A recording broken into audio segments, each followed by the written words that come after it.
the most universal action camera ever made. This is the slogan I would use to describe the Insta360 X3. It's obviously good, but is it the great one? Let's inspect.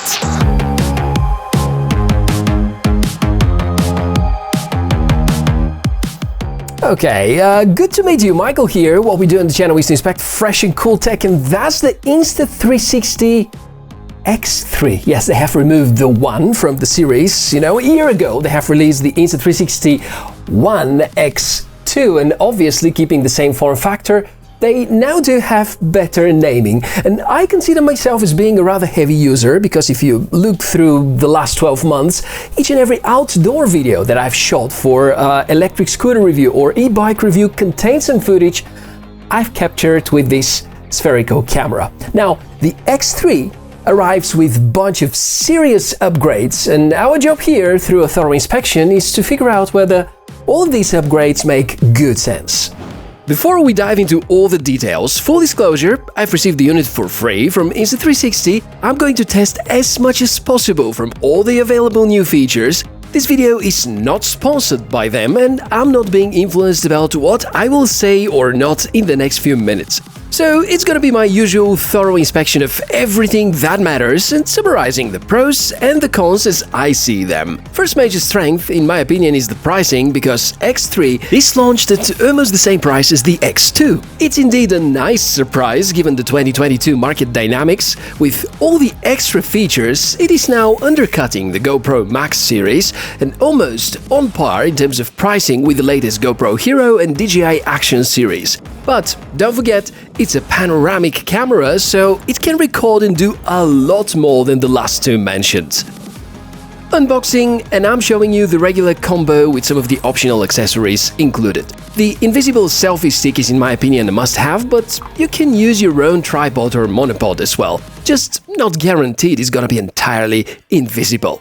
Here's the unit itself. Keeps the design traditions from the X1 and X2, but the display has grown significantly. Looks like there's a slight change with the optics too.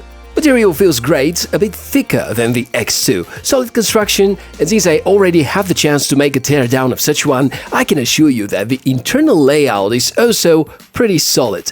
But, again, based on experience, if I were you, I would definitely purchase lens guards, because although made out of hardened glass, these original lenses can scratch.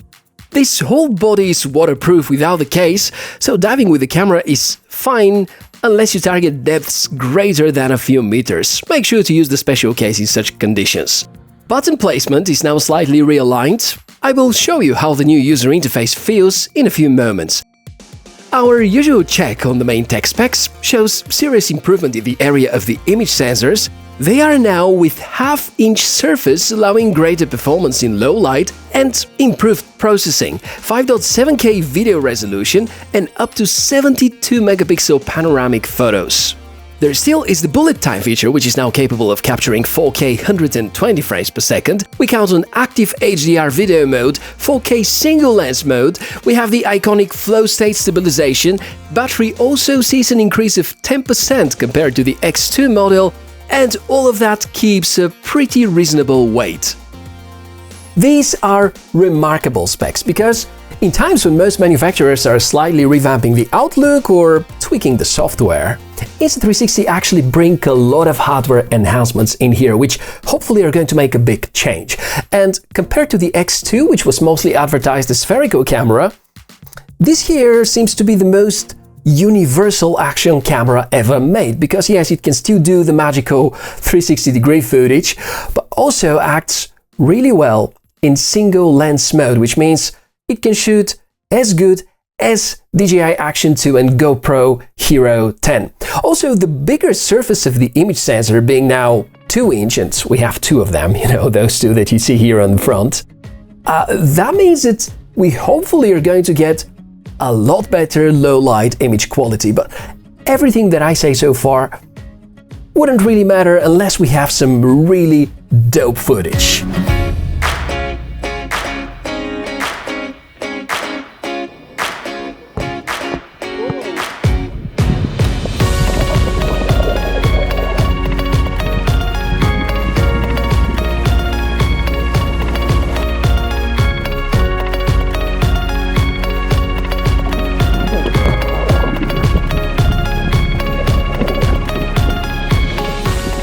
I'd like to now show you how the camera operates and what you can do in order to run it the easy way, or alternatively in expert mode. There are now two clickable buttons. The left one triggers the shutter, the right one is responsible for switching between modes. There also is a vibration motor inbuilt, which has been invaluable to sense whether recording has started or not, especially when the weather is windy, because just the beeping wouldn't work in really noisy environments. The most common shooting scenarios are clear, and focus is on the impossible angles and the infinite possibilities to reframe and edit your footage. While in the same clip, you can export with different settings, as if it has been shot from a different angle or camera. Best news? It is now easier than ever. For that purpose, you're gonna need your smartphone to be engaged, and here I would recommend the snap mode. Point the phone towards the object you want to shoot, and it will automatically extract the part from the footage and prepare it for exporting. In that regard, capturing and exporting footage for social media has never been easier, and you can choose among the usual 16:9 or 9:16 formats. Whether you rely on YouTube or TikTok or Facebook, doesn't matter, there's gonna be a suitable resolution.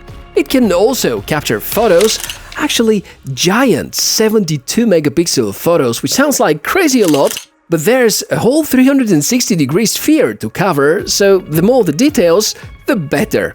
If this sounds too complicated, there's a single lens mode.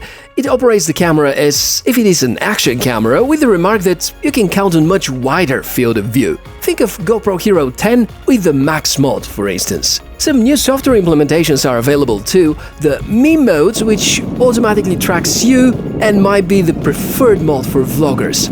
Alternatively, if you're fans of post-production, you can record in full resolution and let the PC software do the AI-based tracking for you. I do that all the time and it's among my favorite features. HDR mode has also been improved, called now Active HDR, and it does make a huge difference if you need to cover a wider dynamic range. Be careful when using it because it's not suitable for each and every scene. And there is more! 8K time-lapse. So many details. And speaking of time-lapse, there's something pretty awesome called Street Lapse. It should arrive any moment with a firmware update. Sky Swap, Nose Mode, Time Shift, just unleash your creativity and results can be fascinating.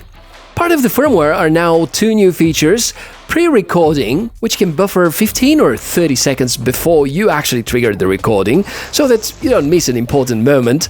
Loop recording is also possible, with the idea to preserve some space in case you need to ditch part of the useless footage. From a creator standpoint, there are two new amazingly helpful add-ons: a 3.5mm microphone adapter, finally, and an extended 3-meter selfie stick. I promise you, this one has been super helpful. As for the microphone, I would love to try it as soon as it's available. Of course, up until now, you've had plenty of opportunities to rate the quality of the footage. X3 continues to be the best-in-class 360-degree camera. Now, I think it slowly starts to bite some chunks of GoPro's pie, because side by side in daytime, they have similar performance.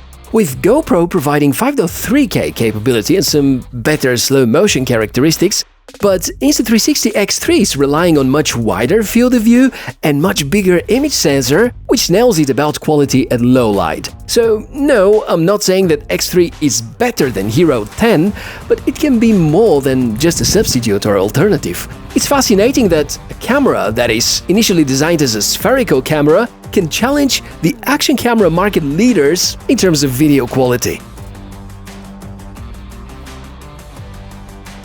As for editing the footage, we mentioned you have two options: the faster way, which is the smartphone app. It's the most advanced video editing app, which is at the same time so easy to work with. And the templates that Insta360 provide are crazy fun. Reframing, cutting, cropping, adding some effects feels like the paradise for most social media content creators. As a plan B, you may use the studio software, which can add greater precision and give you more options for exports. PC and Mac are supported. That's a software that I personally prefer, but know that the workflow here takes a few extra steps, like copying the files to the PC, editing, then exporting, and then including them into your video editing software. I anyway apply a similar workflow for each one of my other cameras, so if you have experience with video editing, this won't be any different to your regular habits. Drawbacks. X3 is actually so good that I can hardly think of any. Well, maybe an inbuilt wireless microphone option would be nice to have. I would definitely root for Insta360 including lens guards with each and every purchased camera, and I wish to see these particular lenses being removable or easily replaceable at some point. So this is not just yet another update. I think it's the most significant upgrade that the Insta360 X series have ever gotten, both in terms of hardware and software, because think about all these enhancements. A pair of brand new half-inch image sensors, check. Larger, bigger, quick charging capable battery, check. Single lens mode operation so that you can shoot like GoPro Hero and DJI Action 2, it's there. The amazing flow state operation, the amazing HDR active mode, and all these awesome features that I've shown you through the smartphone app. I think that we can easily say that the best 360-degree camera just got a lot better. Well, I might sound like I'm biased, but I really believe that this is the best action camera with universal capabilities that you can buy right now and is shooting in 360-degree mode and single lens mode operation. Of course, you can feel free to disagree with me, and that's why the comment section is down below the video, and I would love to hear from you. Is it really worth the money? I really hope that all the footage that you've seen and all the things that I've said so far make good sense. And if there's a question you have about the X3, feel free to ask. Comments down below.